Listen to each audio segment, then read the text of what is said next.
Joe Lieberman is pretty famous for being Al Gore's running mate in the 2000 U.S. presidential election, where the ticket narrowly lost to George W. Bush and Dick Cheney. However, in 2004, Al Gore decided not to run against Bush, but Lieberman opted to announce his campaign for the presidency on January 13, 2003 for the Democratic nomination. However, Lieberman would end up losing the primaries and suspending his campaign on February 3, 2004, and John Kerry would end up winning the nomination and losing to Bush in the 2004 election. Lieberman's 2004 campaign had initially seen him as a popular figure among voters, but prior to his defeat in New Hampshire, Lieberman famously declared his campaign was picking up what he called Joe-mentum. His campaign saw him running on socially liberal and relatively liberal economic positions, but had a moderate stance on guns, which earned him the nickname Gun Joe by Democrats who disliked him. Lieberman also had a strong hawkish view on the war on terror, as well as an internationalist approach to foreign affairs. Some key reasons why Lieberman lost the Democrat nomination were that Al Gore, who was one of the most influential people at the Democratic Party at the time, endorsed Lieberman's opponent, Howard Dean.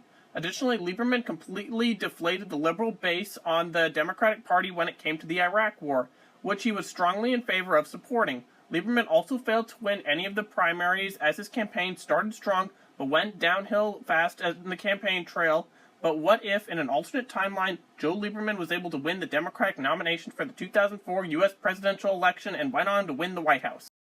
Changes to occur in this alternate Lieberman 2004 campaign to help him win the nomination would, of course, be if he first received Al Gore's endorsement. He could get it by going harder on the environment, and also if he wasn't openly all for the war in Iraq, just to get more votes from the liberal base as well. Also, Lieberman would have to be gaining his Joe-mentum instead of losing it as his campaign went on. A further change could be if he began his campaign a little later to enhance the excitement of his ticket. So, now that Lieberman has won the nomination, who's going to be his vice president? Lieberman will have to pick someone who energizes the liberal base but isn't so against the Iraq War. Furthermore, he will need someone who wouldn't lose a debate against Dick Cheney. So I feel like John Kerry is a solid pick for Lieberman. Also, Kerry has 3 Purple Hearts. However, I do believe that hardliner anti-war Democrats who would protest vote for a third-party candidate would no longer be supporting Lieberman. The 2004 campaigns for both Bush and Lieberman will see them depoliticizing issues, as the two were friends and agreed on foreign policy, as well as a hardline anti-terrorism stance. The debate between the two would be respectful and insightful about how to actually solve problems. Meanwhile, the Cheney-Kerry debate would be more political and probably result in a tie, which is better for Lieberman than what actually happened, where Cheney absolutely destroyed the career of John Edwards in a single one-liner. Go look it up, it's hilarious. Once in office, President Lieberman would see a very smooth transition between his administration and Bush's in 2004. On the domestic front, Lieberman would push for his left-wing social and economic policies while being strong on NAFTA.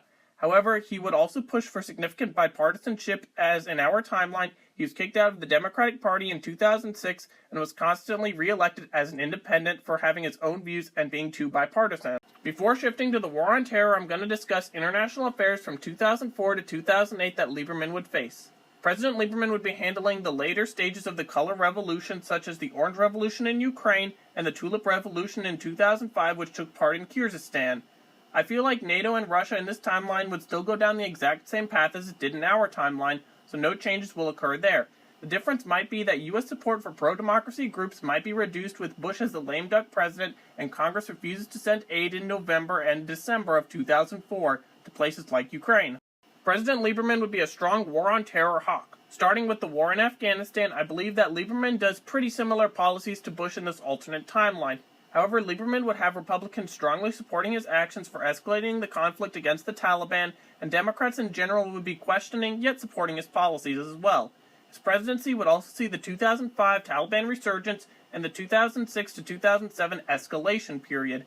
Afghanistan under Lieberman instead of Bush in this timeline would be a bit too difficult to begin to break down in this video alone, so I won't really touch it that much here, but in the long term, I don't think too much would change. Turning to the war in Iraq, this is something that I think I can talk a lot about here. Lieberman was a strong supporter of the Iraq War throughout his time in the Senate and would take many trips to the country with Senators John McCain and Lindsey Graham to get the best picture of what was going on in Iraq, and the three were dubbed the Three Amigos.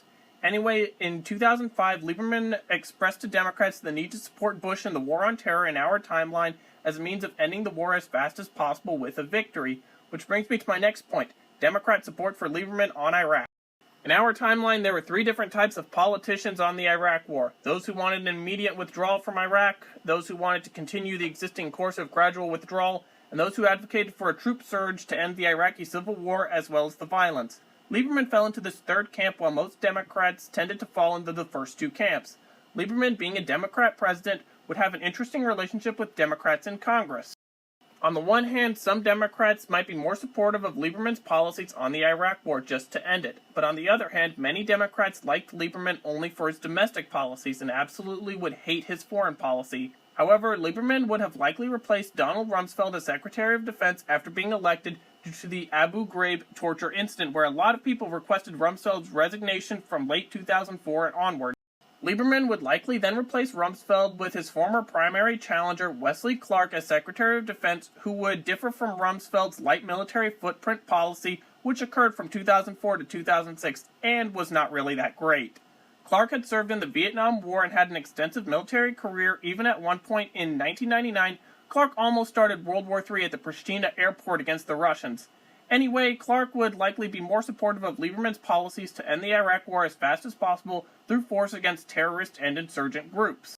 It's rather difficult to say how Lieberman's administration would be able to handle the Iraq War during this presidency, so here's my best guess, starting with 2005 as the insurgency starts to heat up. Lieberman is convinced by General George Casey that everything will be fine and stays the course of slow withdrawal, but that changes in 2006.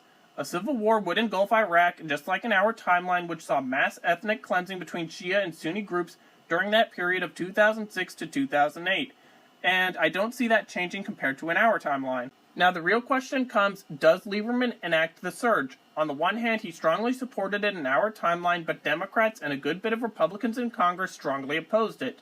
The only reason Bush was able to enact the surge in our timeline was because after midterms he was unpopular in the United States and then didn't care about the political storm that was coming his way. So Bush enacted the surge, which ended up ending the Iraqi ethnic cleansing in the Civil War period in 2008 and ended up winning the Iraq War for that period of time. In this alternate timeline, however, Lieberman has the 2008 election to worry about since the surge is not supported by many politicians. It's hard to say whether or not Lieberman would enact it. Like I said before, he most likely faces strong opposition from Congress. Perhaps John Kerry might be able to sway some Democrats in favor of it, but Lieberman is also worrying about re-election in 2008 and needs to keep support from Democrats as many are looking to out-primary him. With that, he probably has numbers steadily increase without the surge until 2008.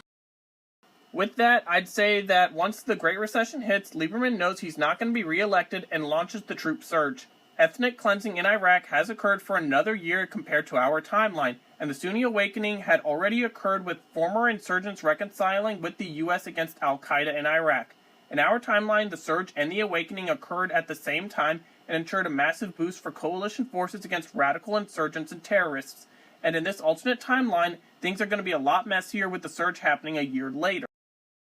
Another major aspect of the surge was the Charge of the Nights, where Iraqi Prime Minister Nouri al-Maliki was able to attack Shia militia groups who were supported by Iran and attacked Iraqi civilians.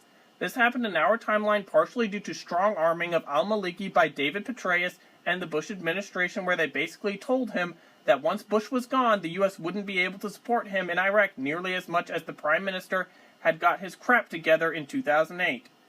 In this alternate timeline, however, that probably won't be happening, as al-Maliki viewed the awakening as dangerous towards his sectarianized government, and Nouri al-Maliki wasn't necessarily the best guy in general. So I'll start wrapping up this video, as you probably get the idea about Iraq. Lieberman would likely lose re-election to Republicans in 2008. The question becomes which Republican will defeat Lieberman. The choices I feel like are John McCain due to a focus on the war on terror, Ron Paul, who would focus on the economy and echo isolationist sentiments, as well as ideas of full withdrawal from Iraq. Or George W. Bush comes back, as people view things under his term as having been a lot better. That's just one possible scenario for if Joe Lieberman won the 2004 U.S. presidential election. What do you think would have happened? Let me know in the comments, and thank you for watching.